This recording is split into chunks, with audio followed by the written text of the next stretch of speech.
You're listening to the Options Insider Radio Network, the home of the Options Podcast. For more quality options programs, visit theoptionsinsider.com or search for Options Insider Radio Network in your podcast provider of choice. Listeners can also access all of our programming through our mobile app available in the iTunes and Google Play stores. Select programs are also available via live stream at mixlr.com/options-insider. That's mixlr.com/options-insider. Don't forget to follow along with your favorite programs and submit your own questions for the hosts at twitter.com/options, stocktwits.com/options, facebook.com/theoptionsinsider, or via questions at theoptionsinsider.com.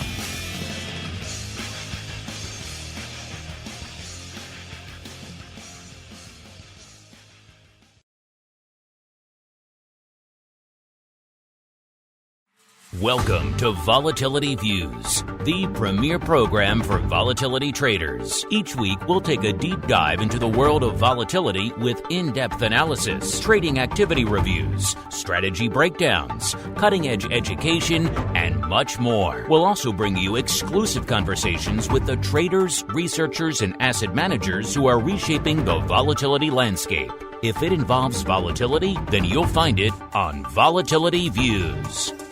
Volatility Views is brought to you by MIAX, one of the fastest, most efficient trading platforms in the world. MIAX is proud to bring you Spikes Volatility products. Spikes options and futures are traded on the Spikes Volatility Index, SPIKE, offering pinpoint accuracy, radically faster dissemination, and a highly transparent settlement auction, all for ultra-low exchange fees. It's volatility reimagined. Learn more about Spikes at myaxoptions.com/spikes. Options and futures involve risk and are not suitable for all investors. The statements made are provided for informational purposes only and should not be relied on for financial or legal advice. Volatility Views is also brought to you by Matrix Executions, LLC, an agency broker-dealer focused on best execution in trading workflow automation. A technology-driven firm, Matrix is led by trading pioneers with decades of experience designing and building best-in-class solutions for options markets. Matrix connects to all domestic exchange venues and multiple international exchanges and serves both institutional and individual clients. For more information on Matrix Executions, LLC, please visit matrixexecutions.com. And now, it's time to take a deep dive into the world of volatility. It's time for Volatility Views.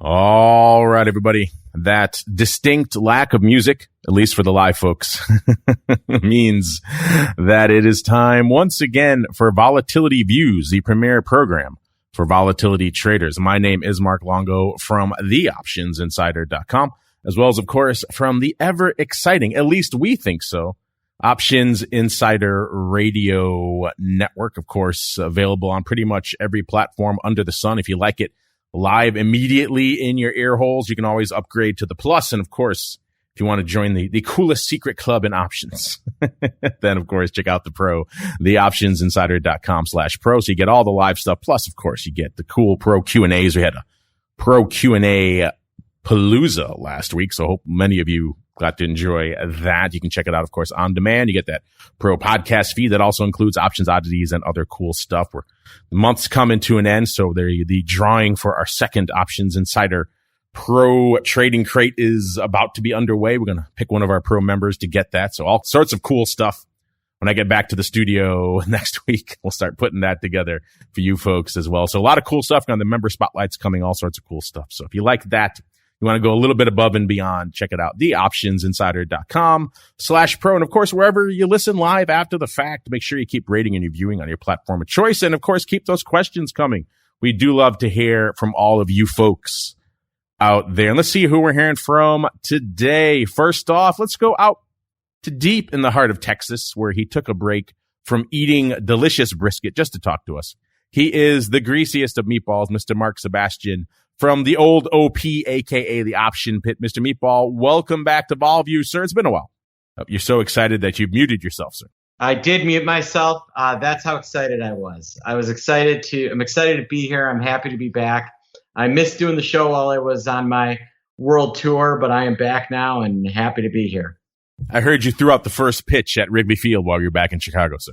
Well, I would have thrown it at the Ricketts with what they just did to Anthony Rizzo. I'm heartbroken right now. I thought that might not be well, hey, there's always room on the Sox for another championship player. It seems like as the White Sox will probably be going to the big dance this year. We'll see. Cubs probably not so much. So we shall see. But they'll make room for him on the south side, and he'll be nice and welcome there. As we keep on rolling, let's move on out now to the MIAX hot seat, where we are joined once again by Mr. Tom Jark, the Vice President of Proprietary Product Development over there in MIAX land. Tom, welcome back to Volatility Views, sir.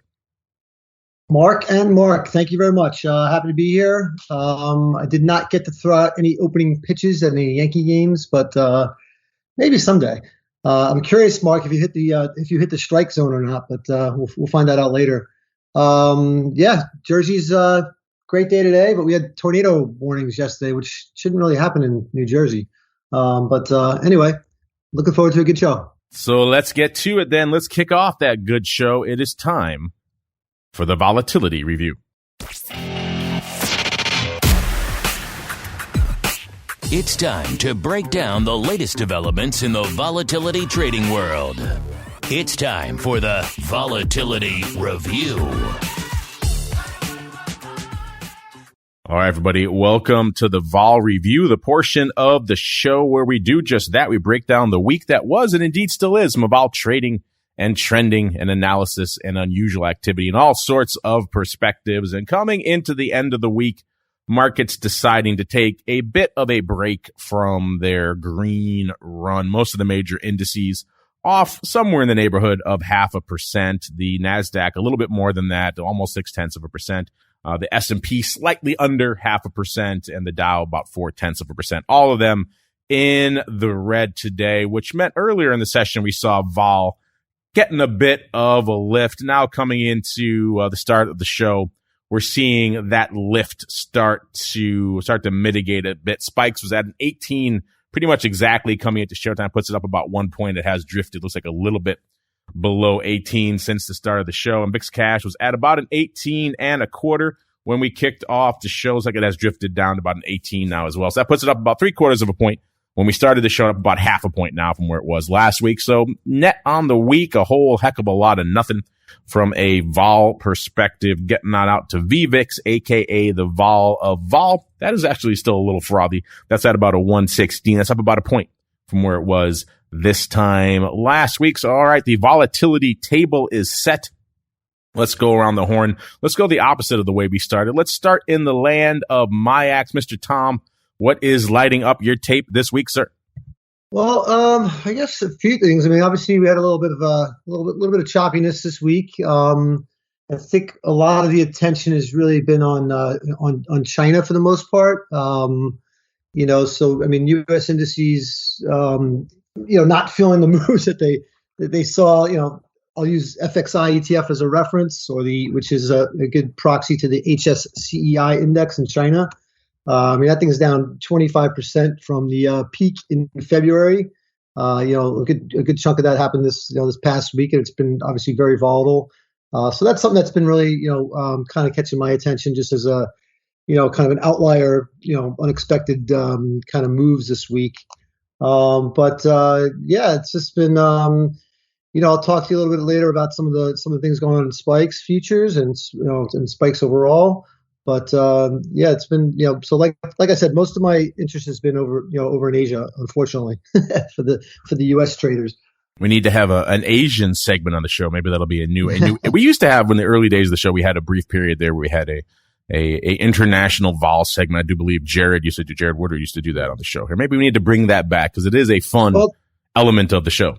Yeah, well, there's an interesting part to it, Mark, is that there's a structured product called auto callables, which is very much, it's a very popular product in Asia, on Asia products and in Asia indices, whether it's the Kospi or the HSCI or any of these different Nikkei. And what that product does to the volatility environment, it causes a lot of, strange dynamics versus like the U.S. market. Although those products are picking up interest in the U.S. But in a nutshell, when those products get launched, and all the callable, I won't get into the actual details of what the trade is, but the dealer community gets long a decent chunk of Vega when they're launched, and then as markets go down, they actually get longer Vega. So they typically have to sell volatility when the markets go down, and vice versa. And at some point on the upside, these things can knock out, and similar scenario on the downside. But there's a if any of the listeners have a connection at one of the bigger banks, they usually do a lot of research on these things, and they have what we've always referred to as peak Vega. So you kind of know where the peak Vega is in those markets, and you kind of it's a real sensitive spot in the market of volatility, because when you get there, it's a potential, if you break through those barriers where now the dealers were long vol, their products kick out, and now they're short vol. So they have to, do a big squeeze, but it didn't seem like that kicked in this time around, but definitely some big moves in there. So I like it. We could spend some time on that. And in future shows, I think that's an intriguing concept for future investigations as we keep on rolling back now to the Southern OP studios. We were joined by the Meatball. Mr. Meatball, sir, a lot going on this week, and then kind of wrapping it up with a bit of a whimper here this week. What was lighting up your tape this week, sir? Yeah, so Amazon, wow. It is a big wet blanket on this whole market. It way exceeded the straddle price. They were looking for about $100 move away from 3,600, and it's moved $250, was as low as 270. VXAZN, the VIX of Amazon, was actually falling yesterday into earnings. So I'm going to go out on a limb and say this one caught the whole market by surprise, and it's pulling everything down with it. So far, tech earnings have been pretty bad. Facebook getting beaten, Pinterest getting beaten badly. About the only winner out of any of the big mega cap names has been Google. Everyone else kind of slapped around a little bit, and that has played its way into VIX. And another trend that I'm on top of is, we're only about 20 points away from the all-time high. If we settle here, we're going to close up $50 on the month at least in the S&P. So call it a little over 1%. And yet the VIX over that same period of time, and spikes for that matter, up about 3 points over that same period. So there is definitely some appetite for volatility and volatility premium, and it is concerning if you are long this market. The market is not comfortable with where it's trading right now. Feels like there's some sort of shakeout coming. And the other thing that I've noticed, and I know we'll get to this, is how light VIX paper has been the last couple of weeks. Post July expiration, VIX volume has fallen by the wayside. And that's another, I think, concerning thing, because most of the paper that has fallen away has been puts. A lot of put volume has fallen dramatically in the volatility index. And that is, quizzical and interesting to look at right now. It is indeed. Looking at some of the crazies in our secret club here, we got Options Queen just declaring victory again. I'm thinking that it could be the winner of the crystal ball again this week. Well, a cursory glance here, I think you were at an 18.25. That ain't too shabby. It's better than mine, that's for sure. So if you take it third week in a row, hopefully, by the way, Options Queen, we sent you a little something before we left here on vacation. So hopefully you're enjoying that exclusive options insider gear. The least we could do for being just scarily precise 2 weeks in a row with your crystal ball predictions, and maybe going for 3. We'll see. I mean, the show is young, but hey, if you learn nothing from me, it is declare victory early and often. I'm glad to see you are doing so. So yeah, wear that exclusive options insider gear with pride as we keep on rolling here. Let's get out to the land of the futures. Tom, you kind of mentioned this earlier. This has kind of been your bailiwick. You've been kind of hanging your hat a lot out here, and you guys for a while there at MyX have been talking about some of your incentive programs to try to drive a little bit more flow, a little bit more paper out there. How is that going? What's been lighting up your tape in the land of Spikes Futures these days, sir? Yeah, so Spikes Futures, thanks for asking, Mark. It's been quite successful in our mind. I think Mark was on here a couple of weeks back talking about the program a little bit too. So, the market participants, liquidity providers, those that are in our market, we've seen a real nice pickup in volumes, pickup in, quote quality, which is, tighter bid offer spreads, as well as, decent size on the bids and offers. It's, as of, the program is a 3-month program currently. And keep in mind that there's no exchange fees for anybody that, trades in the product right now. We're looking at, an average daily volume right now for the month of July, around 1,600 per day. We were, our hurdle, not our hurdle, but our target was, a little bit over 1,000. So we're quite pleased, and we're quite pleased with the involvement in the market, in the trading community. It's been pretty exciting. It's a pretty good, and the phone, we've been getting a lot of incoming phone calls too, asking about, hey, what's going on? We're seeing, because a lot of people have been waiting for a little volume pickup before they got involved. So we're taking some of those calls as well, which is nice. It's exciting.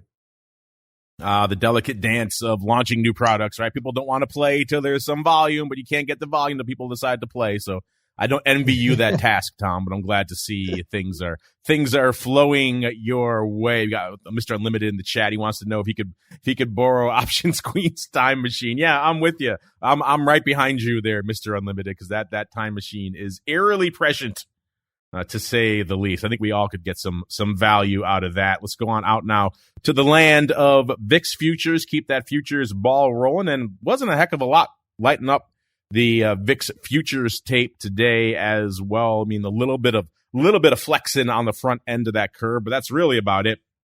Coming into showtime, that AUG future was up nearly 1/4 of a point. It's really about it from where it was this time last week, and it's probably given up some of that now as well. And the SEP future was, up about 1/2 point coming into showtime. So that was really about the lion's share of the flexing going on out there in the land of VIX futures. Mr. Meatball, anything catching your eye this week in the land of the volatility futures, sir?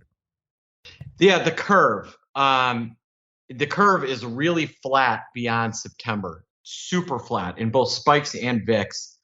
And the spread between the cash and that front month has been pretty wide, showing how uncomfortable this market is with what's going on.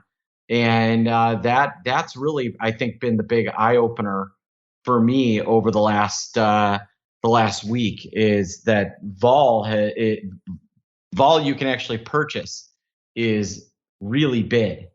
Let's see what's bid out there in the land of the options. Let's start in Spikes options. Tom, in your neck of the woods here.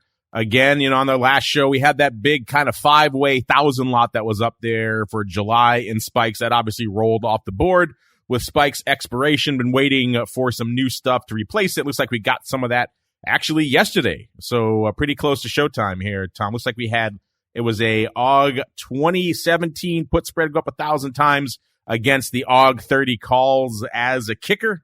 Any color you want to shine on that for us, Tom, and anything else catching your eye out there in the land of Spikes options this week, sir? No, I don't. Spikes options, obviously, those trades are great. It seems, folks are using the product and understanding it. But nothing really to share on the options side this week. We're just, we have been reaching out to a lot of the options liquidity providers, having conversations and gauging some more interest. So it's we're out there talking about it, and we're looking for things to improve in that space as far as volumes and just overall liquidity. but it's been moving along quite well. Interesting strikes on the hedge if they are using this with the 2017, because that's a pretty meaty put you're putting on there. The 20 put, obviously, they put that on for $2.19. They sold the 17 puts against it for 38 cents. Looks like they also sold the AUG 30 calls for 68 cents. Looks like they did that for around $1.13 or so. They paid for essentially for that AUG 20 put, I'm assuming, against some long vol position out there. So an interesting one out there. We'll see as more of these positions start to build out here in August. Let's roll on out to VIX options. Mr. Meatball kind of alluded to this earlier. Not the most rock'em sock'em robots of weeks for VIX options. In fact, the ADV is down about 10,000 from where it was this time last week. It's at about 463,000 right now. So ebbing a little bit this week. Today, get about not even half of that, really, 195,000 contracts on the tape right now. Let's break down a top 10 of these sizable positions, and we'll see what we could find that was intriguing this week out there in VIX options land. It looks like we're at a 60-40 split right now in the top 10 VIX positions. So calls outnumbering puts in the top 10. Read into that what you will. Is that kind of feeding back into what the Meatball was saying earlier? Maybe some folks looking for a little bit more vol to come. We shall see. Cost you 118,000 contracts to break into the top 10 in VIX land right now. They get you all the way to the AUG 50s. That's one of my favorite strikes out there. Number 9, 119,000 of the SEP 40. So a lot of upside here in our top 10 here. Number 8, 129,000 of the October 17 puts.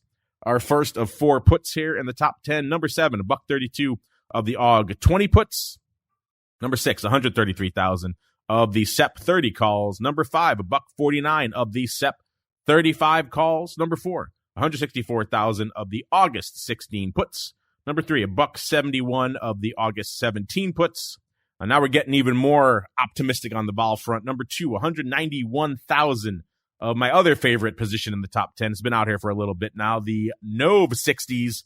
And then number 1 with an interesting bullet out there again, 223,000 of the SEP 25s. You will recall, listeners, the largest size position in VIX options for the last few months since April really was that July 25-40 call spread.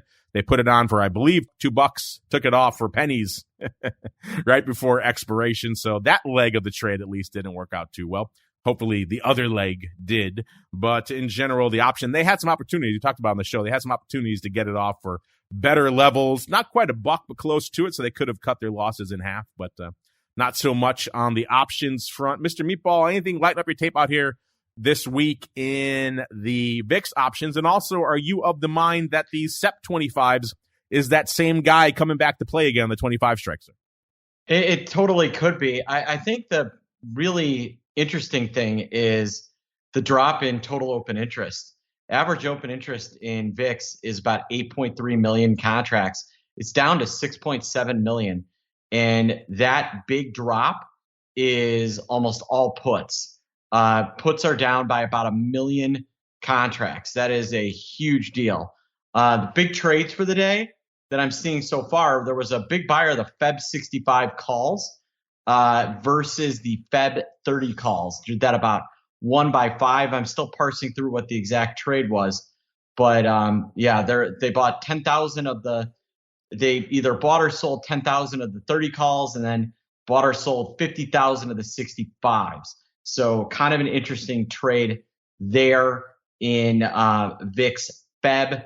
Other than that, volume's been super light. Nothing has really popped on my tape that has really been super exciting in the volatility complex at all. The second biggest trade for the day is the SEP 42s at about 20,000 of them bought for about 97.5 cents on splits. So just not a lot going on in the complex as a whole. And when it is these big, far out of the money calls being bought. We've seen a lot of the 50 and higher options trade in VIX, not so much around the 20s, 25s, and 30s, which I think is interesting. The old 1.5 is back, Mr. Meatball. just in VIX Feb options instead of the old OEX days. So yeah, let's break down some of that paper that we saw, such as there was this week, listeners. Starting out today Not, like I said, not even 200,000 contracts on the tape today. The big trade, of course, the aforementioned Feb 65s, exactly 50,000 of those bad boys. That is an intriguing trade, the 1/5 ratio vertical, listeners. How do you like it? Does that intrigue you? We'll see. 22,000 as well for number 2 of the SEP 42 halves. Number 3, 16,500 of the AUG 16 puts. Number 4, 10,000 of the SEP 32 halves. So it looks like maybe a SEP vertical going up there, maybe a ratio as well.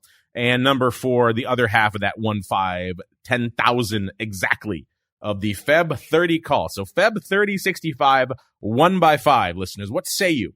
How do you like it? Buy 1, sell 5? Sell 1, buy 5? Either way, it's intriguing and or outlandish. Let's move on out a little bit to Thursday. 308,000 contracts, so kind of a light day on Thursday as well. The most active contract, 40,000 of the AUG 35. So that gets back to what Mark was saying. A little bit more, shall we say, optimistic strikes lighting it up these days in the vol space. Not your standard 22s, 23s, maybe 25s. Got 35s dominating it yesterday, so that is interesting. Number 2, 34,000 of the SEP 17 puts. Number 3, 26,000 of the AUG 25 calls, so getting back to maybe a little bit more rationality on the vol front. Number 4, 25,000 of the SEP 18 puts, and round out the top 5 yesterday, 16,000 almost exactly of the AUG 16 puts. Wednesday, even lighter volume if that's possible. 219,000 total on the day. About 20,000 of the NOV 70s. That was the big trade on Wednesday. So what paper there is in some of these outlandish strikes. Number 2, listeners, 14,001 of the SEP 95 call, 9-5. So those are your top 2 strikes for an anemic day on Wednesday. The NOV 70s and the SEP 95s.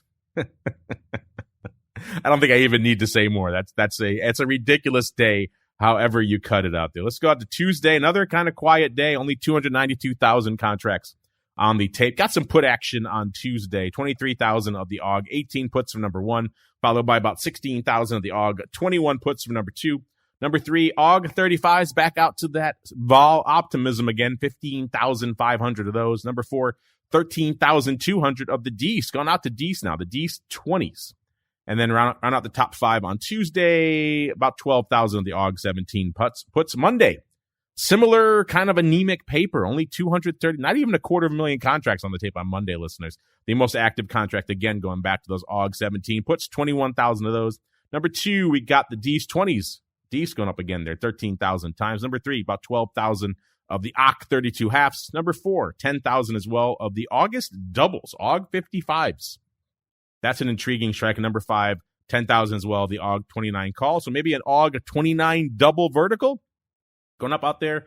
That's an intriguing one as well. Before we get into some of the other vol products folks like to fade, Mr. Meatball kind of led the show with this. Let's go out a little bit to earnings vol as well, because it is on fire. What do we have here? We have Nichols in the live chat saying, is Amazon the canary in the coal mine for earnings vol? Well, it's interesting because we've been saying that for a while. What is the thing? What is the inflection point that will finally mark the return of volatility from an earnings perspective? Ever since the pandemic began, we've seen them just squeezing that vol.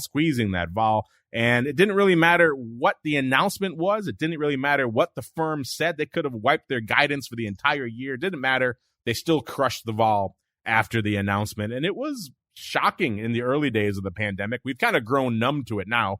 Here we are a year and a half later almost. But still, it is fascinating to watch this play out in every cycle. It's been the same question. I've been wondering it. Matt, the guy who crunches all these for us over there at Orats, has been wondering it for a while. Will this be the moment? They have been coming for those straddles. We had those big names popping off this week. Monday we had Tesla. Tuesday, UPS, GE, JetBlue, Apple, AMD, Microsoft, and Alphabet, and Starbucks all in one day. That's like a season in a day, listeners. Wednesday, you had Boeing, you had Pfizer, you had Mickey D's, Spotify, Facebook, Ford, and PayPal.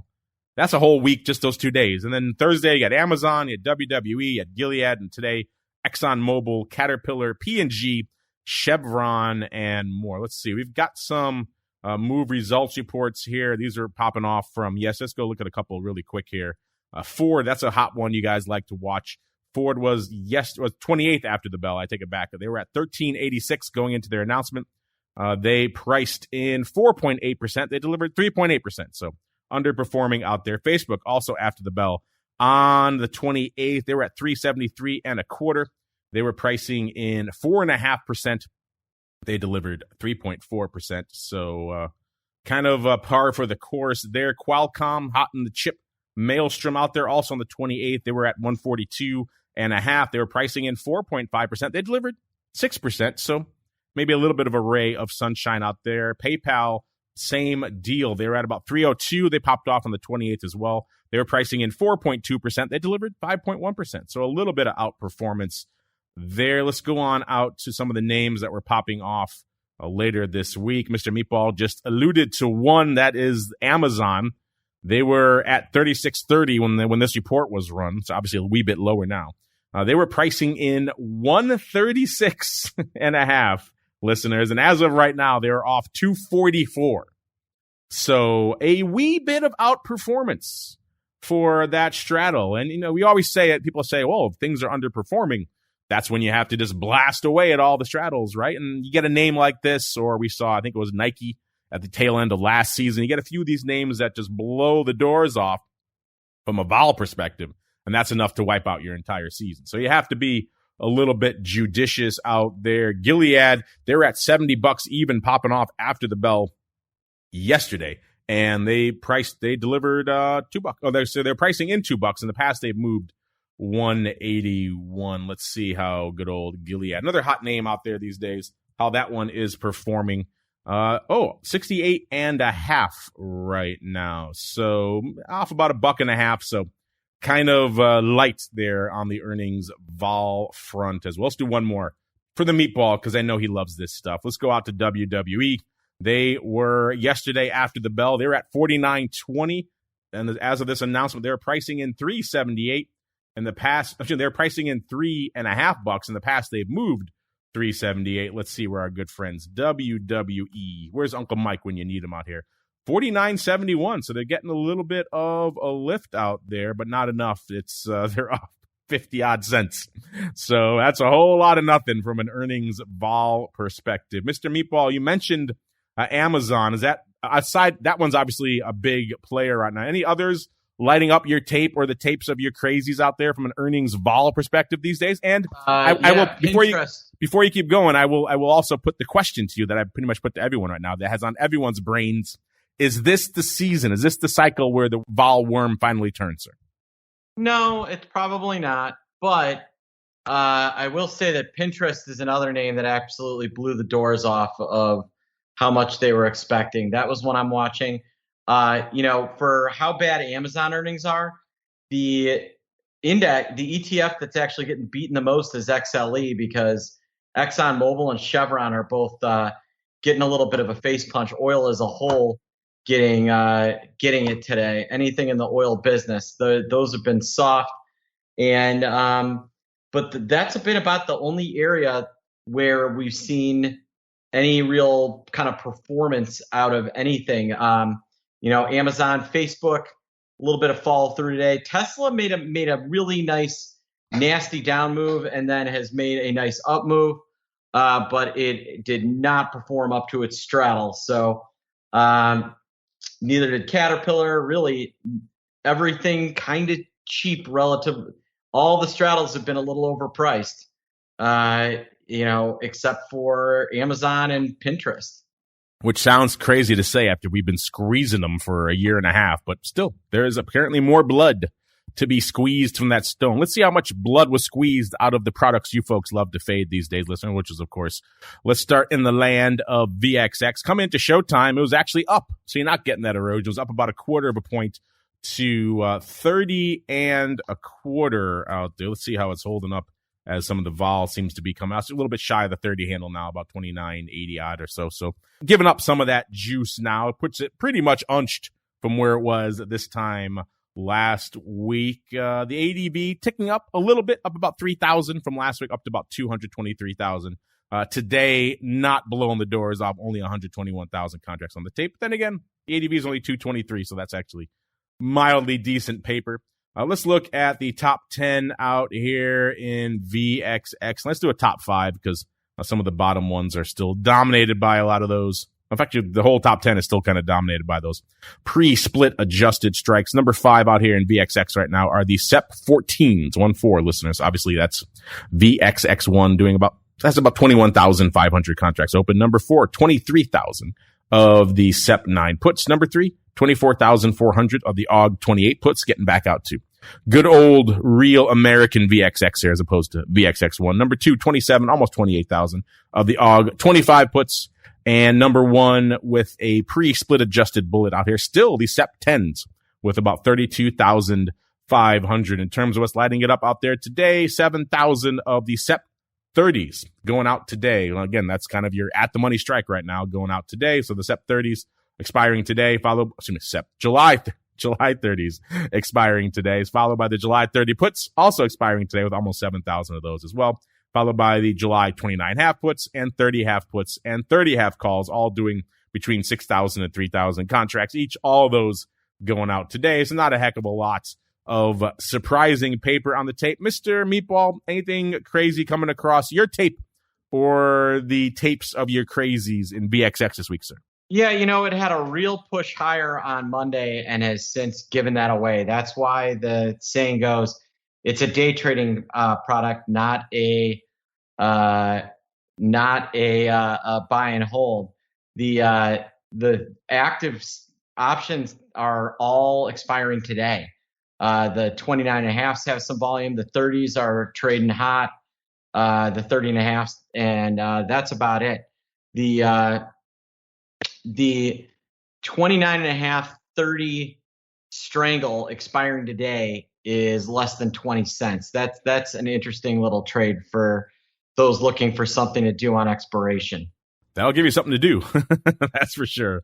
Monitoring that strangle as it slowly erodes out here. All right, let's keep on rolling to a product that is also kind of slowly eroding. In fact, coming into showtime, it was exactly unched from last week. This is UVXY. It was at a 28.5 exactly when we kicked off the show, which was pretty much exactly unched from where it was this past week. So again, net on the week, a whole heck of a lot of nothing. It has given up about half a point of that now. It's down to about a 28 as the show has progressed. So maybe making up for some lost time. Not exactly translating to a ton of paper, but a decent day from a UVXY perspective. About 100,000 contracts exactly on the tape right now. And the ADV is only 130,000. So that's actually not bad. That's actually up about 4,000 or so from last week. Let's break down the top UVXY positions first, just do a top 5, then we'll see what's lighting it up out there today. Number 5 out there actually looks like, except for one, these are all modern UVXY, no pre-split adjusted nonsense here. Number 5, about 8,000 of the AUG 70s expiring on the 13th. And if you're saying, if that's not crazy enough for you, if you're saying, I need a crazy strike that's expiring even closer to now, then number 4 are 8,000 of the AUG 70s expiring on the 6th.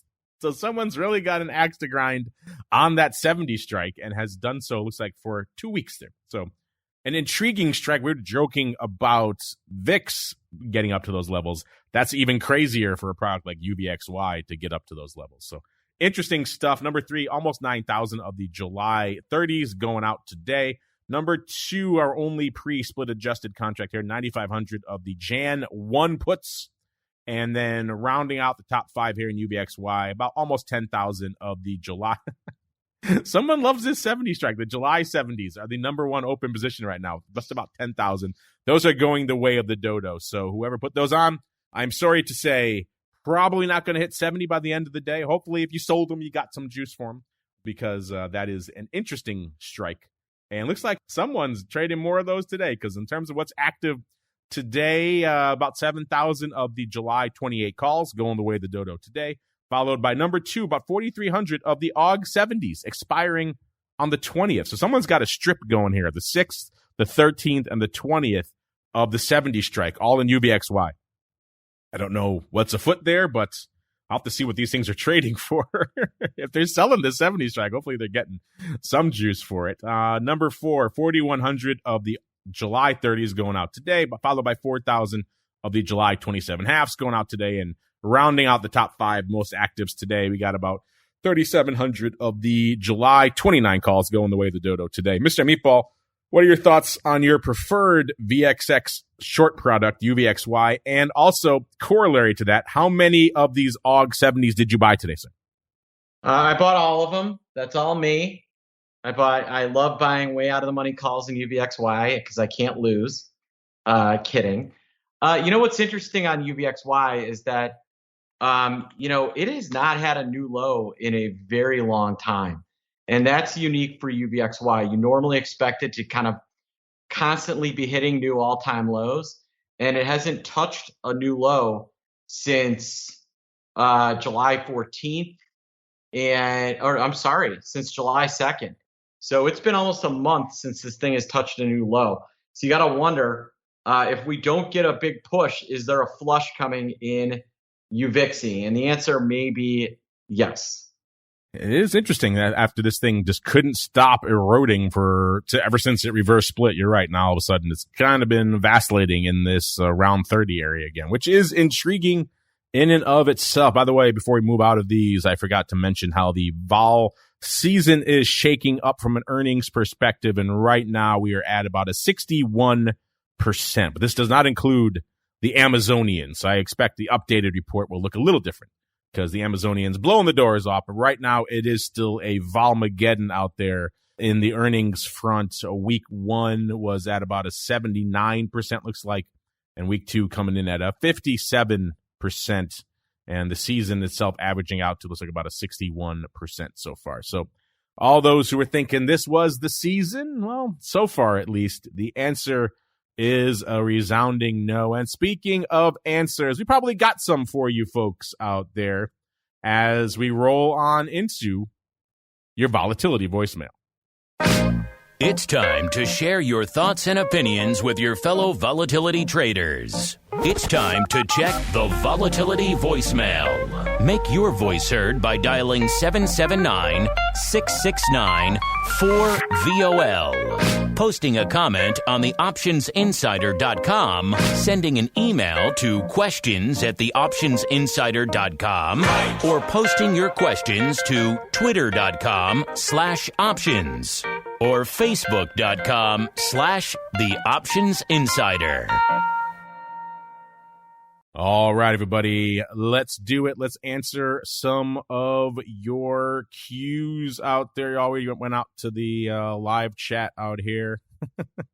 You folks get bumped to the top of the list here. You know the secret handshake, and everyone's pretty much just bragging that they're going to win the crystal ball this week. At least Options Queen is here and talked about Amazon already. Let's go on out here to... People have, what's with the skew index these days? People have skew index on the brain. Big Convex. I like that handle. You get bonus points for the handle. Big Convex says, what is the point of the skew index? I find it rather useless. Well, we've discussed this ad nauseum on the show of late. I don't know why. Maybe this is a sign.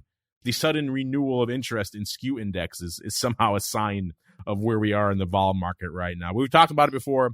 It's got two moving parts that they kind of mash together to make this one somewhat obtuse number. Usually it's around a 150 or something. What does that tell you? It's informative if you have nothing else. If you have no other vol metrics or skew analytics at your disposal, and you only have the skew index, it's certainly better than nothing.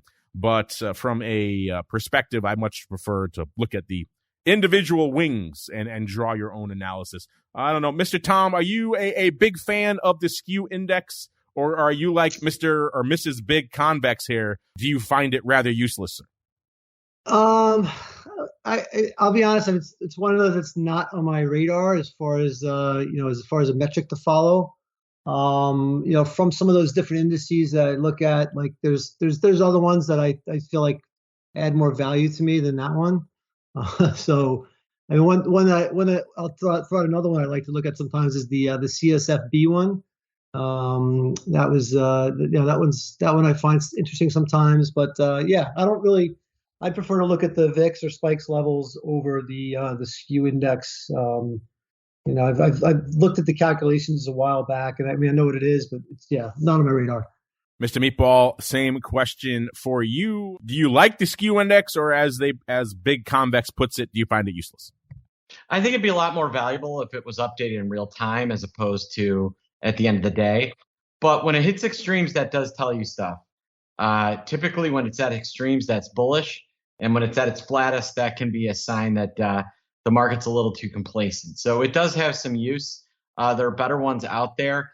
SDEX, which is put out by Nation Shares, is a better index. One of the things I like to keep track of for skew is I will actually subtract VOLQ from VXN, and that gives me a very good idea on what NASDAQ skew looks like, and that is something I will trade off. I think skew itself is extremely valuable. This index, I'd like to see them update it more than at the end of the day. I actually laid out what they could do. They ignored me, but it's not a utterly useless, but it could be much more useful. Let's put it that way. Yeah, I didn't even mention the lack of dissemination. It's once a day. That completely limits the utility as well. Speaking of utility, we got Nichols here in the live chat. He wants to know if I think he's calling you Mandela. I think he corrects himself. He says meatball, obviously an autocorrect. He wants to know if the meatball, what do you think of, do you use the CVOL? Are you familiar with these, Mr. Meatball? These are the new kind of implied vol indices from CME. Have you seen these? And if so, what are your thoughts, sir?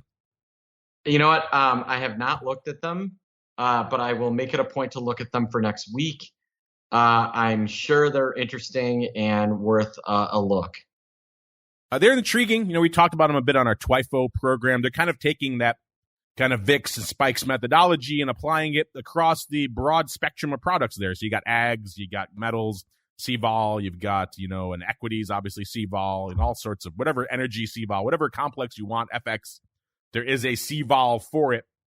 Same issue Nichols is going to apply to CVOL that does to skew index right now, which is, of course, it's not a tradable thing, and it's only disseminated once a day. So the amount of utility there is not as much yet, but, it's something for products that were kind of opaque from a vol perspective before, unless you were really firmly entrenched in them, like ags or things like that. You can now go and look up a CVOL number, and for anyone who's intrigued, listeners, just type CME and CVOL into your browser. It should take you to the page. They have them all there. You can kind of just look now and get one kind of snapshot of vol across the different commodity complexes, which is interesting. And again, it didn't really exist before, so more vol information is always better than none. So I'm always going to err on that side. But yeah, this same issue that plagues skew plagues this. It's once a day, and they know that. They're going to update it. It's kind of just a starter thing right now. They're just kind of disseminating the data slowly, and they're going to start speeding it up. But it is an interesting addition to the vol space. We'll see how that continues out here. Let's see. JDA wants to know, you guys carry any upside VIX calls in your portfolio for a rainy day? Maybe 6-month, 25-plus strikes. Thanks, and love all the shows. Well, we love you back there, JDA, and everyone else takes the time to listen and read and respond out there. Let's go out to Tom first. Tom, I didn't get your chance to. If you have any thoughts on our listener question about CVOL, have at it. And then B, what do you think about JDA's question about just throw in some upside VIX, maybe 6-month, 25-plus strikes in your portfolio for a rainy day? So what do you think of that? So yeah, on CVOL, I think any indices, any products that are explained well and people can find value out of them, I think it can be helpful. To Mark's point, I've looked at these early on. I haven't really analyzed them, and probably as a competitor product, I probably really couldn't speak too much to it anyway. But yeah. So it's but the thing that the irony of it all is, I laugh sometimes when I see the ticker, because when I was at Citigroup in 2000, to show my age a little bit, 2010, we launched a volatility ETN called CVOL. That was a ticker. And what it was 2 times long the front VIX future rolling into the second, so like TVIX. And then it had an S&P short delta component to it, which we recalibrated every quarter based on its beta. It was the idea was it tracked VIX spot very closely, but that thing was delisted many moons ago. Never really took off. But yeah, as far as VIX in the portfolio, VIX upside calls or spike upside calls, yeah, I'm sorry, I can't really comment on my my positions or what, but I do see, I could see merit depending on the volatility levels that you're buying those at. If someone's adding those to their portfolio when VVIX is very low and the volatility of the options in VIX are low, or spikes in this case, then it might not be a bad thing. But you got to keep in mind the overall level of volatility and the overall level of the implied volatility of those volatility options, so you're not overpaying for things. So, but and to Mark's point before, these are it's a tradable product. I wouldn't if things move your way, you might want to take a little bit off the table maybe, and not just sit and wait. Mr. Meatball, same question for you, sir. What do you think of JDA's query about maybe throwing some VIX upside, maybe 6-month, 25+ handle calls in your portfolio for a rainy day, sir? I always subscribe to let the VIX start to move before putting on a hedge. And it's at a spot that's starting to look interesting. But I'm not completely against it, but I would want some sort of long component against that, because the likelihood of that working. And the other issue you run into is that if we get a near dated move, even with those long dated calls, you're not going to participate the way you want. For 6-month calls to work, you need a 2020 type of event, a Volmageddon 2018 type of event at a minimum. So that's why I generally lean toward buying short dated stuff when vol really starts to move, rather than holding some of those long-term call options. And if you're going to do those long-term call options, you're likely better off with some sort of call spread than with a straight call, because the cost of that upside skew is so monumentally expensive as you move further back. Maybe we should explain that to all the people out there in the VIX options who are on the 60s and the 50s and the 70s and every other ridiculous 95s, all these ridiculous strikes that are lurking out there right now. But great questions, everyone, as we keep on rolling into the final, the most difficult, dare I say it, the most dangerous part of the show. Unless you're options queen, then you just kind of knock it out of the park every week. It is time for the crystal ball. It's time to peer into the future and reveal what the volatility gods hold in store. It's time to look into the crystal ball. All right, everybody, welcome to the crystal ball. This is the portion of the show where we attempt to wrestle with the slippery volatility pig known as spikes and VIX.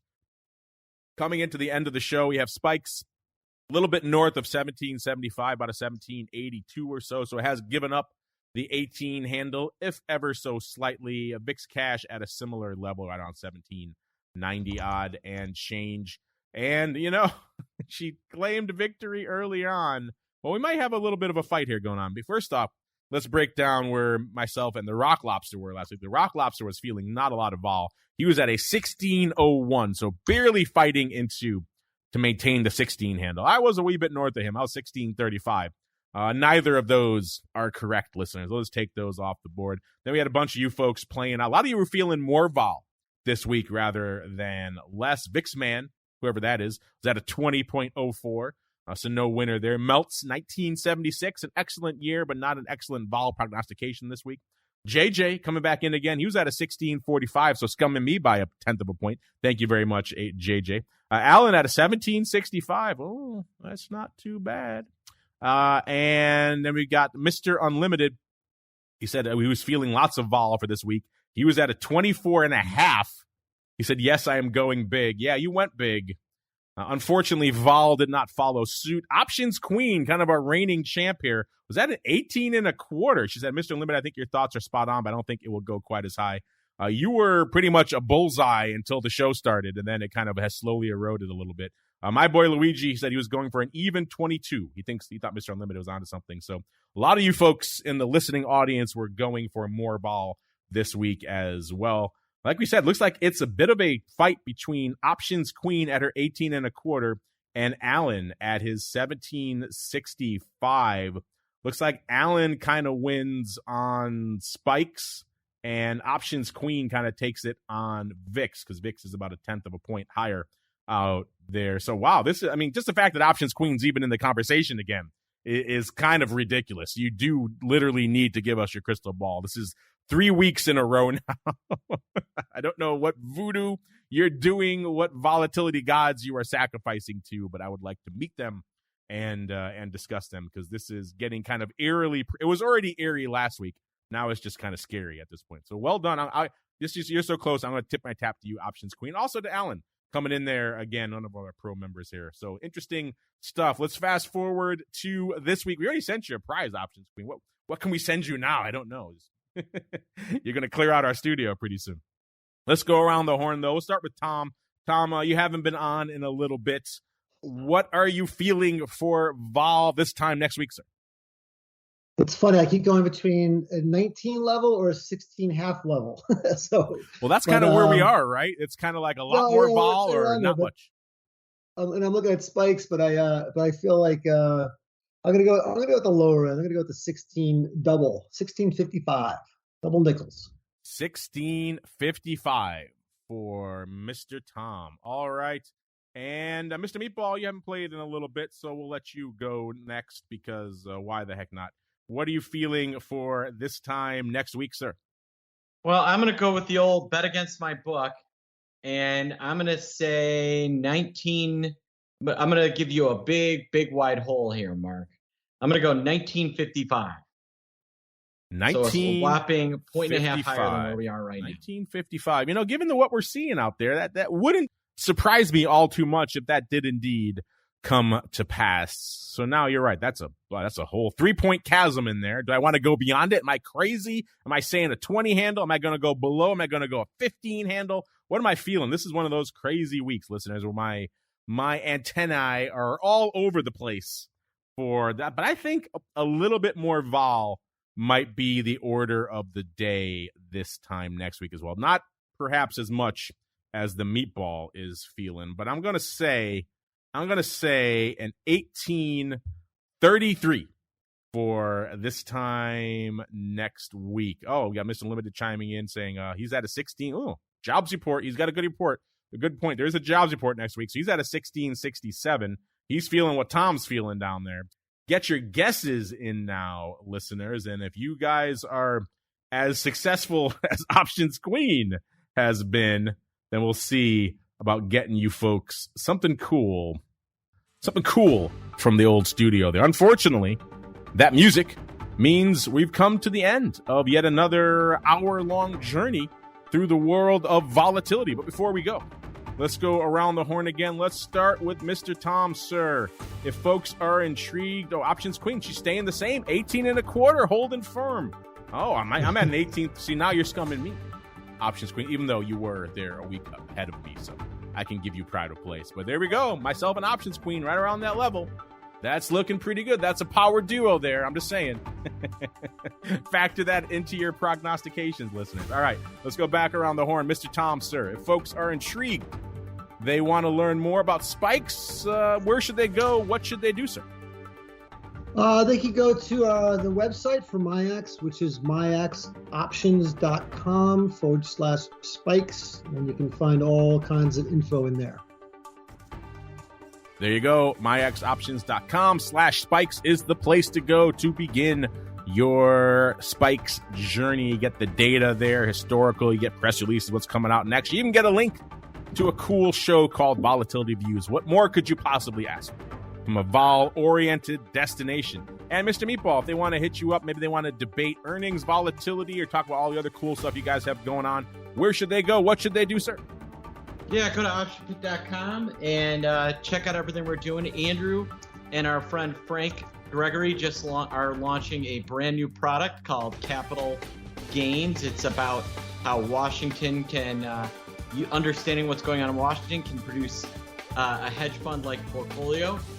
Go to optionpit.com and check out Frank Gregory's blog, Power Moves, for more information.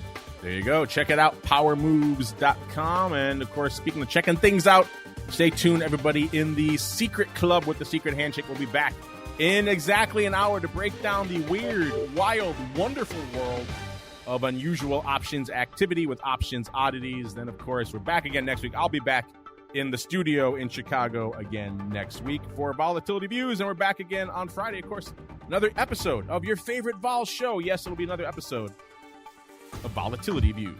See you then. Volatility Views is brought to you by MIAX, one of the fastest, most efficient trading platforms in the world. MIAX is proud to bring you Spikes Volatility products. Spikes options and futures are traded on the Spikes Volatility Index, Spike, offering pinpoint accuracy, radically faster dissemination, and a highly transparent settlement auction, all for ultra-low exchange fees. It's volatility reimagined. Learn more about Spikes at myaxoptions.com/spikes. Options and futures involve risk and are not suitable for all investors. The statements made are provided for informational purposes only and should not be relied on for financial or legal advice. Volatility Views is also brought to you by Matrix Executions, LLC, an agency broker-dealer focused on best execution and trading workflow automation. A technology-driven firm, Matrix is led by trading pioneers with decades of experience designing and building best-in-class solutions for options markets. Matrix connects to all domestic exchange venues and multiple international exchanges and serves both institutional and individual clients. For more information on Matrix Executions, LLC, please visit matrixexecutions.com.